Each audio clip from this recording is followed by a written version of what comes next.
За сайн байцгаана уу та бүхэнд өнөөдрийн мэнд хүргэе.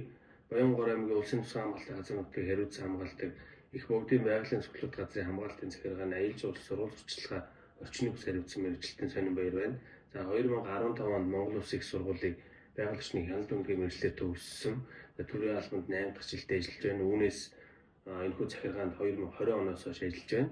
За гэрүүллийн хувьд эхнэр хүүгийнхаа Баянгор аймагтаа бас ажил төрлийгээд амьдардаг юм залуу байгаа. За энэхүү удаагийн Монгол Клуб төвөөс зарласан их хуралдаа арга хэмжээнд бас оролцохыг хүсэж байна. Тэгээд ерөнхийдөө тусгай арга хэмжээнд Монгол орны өнцөг болон бүрээс ирж байгаа байгаль орчны чиглэлээр ажиллаж буй мэргэжилтэн байгаль хамгаалагч нараас бас харилцан туршлага судлах, ярилцах, за өөрийн үзэл бодлоо байгаль орчны салбарт хэрэгжүүлж буй хамгаалтын захиргааны ажил арга хэмжээг танилцуулах, байгаль орчны салбарт ажиллаж байгаа бас залуучуудын дуу хоолойг нэгдэх зорилготой байгаа. За 2030 он гэхэд ерөнхийдөө хамгаалтын захиргаа ямар байх вэ гэдэг асуултанд хариулъя.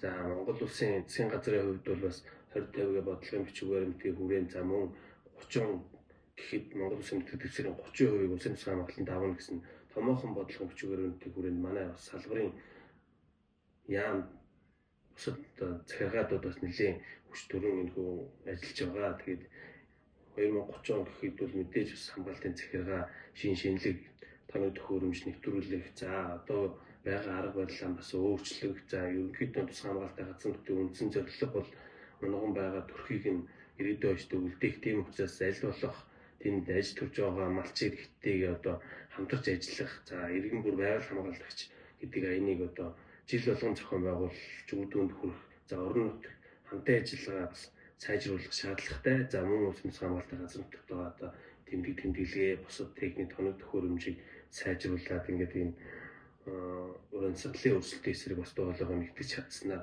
хамгаалтын захиргаад болон Монгол орны бас байгаль эколог сэргийж экологийн тэнцвэрт байдал алдагдгаа сэргийлэх байх гэж миний хувьд бодож байна. Ингээд бас намайг энэхүү удаагийн их хуралдаанд ороход та бүхэн дэмжиж ажиллаарай. Бүгдэнд нь ажлын амжилт хүсье.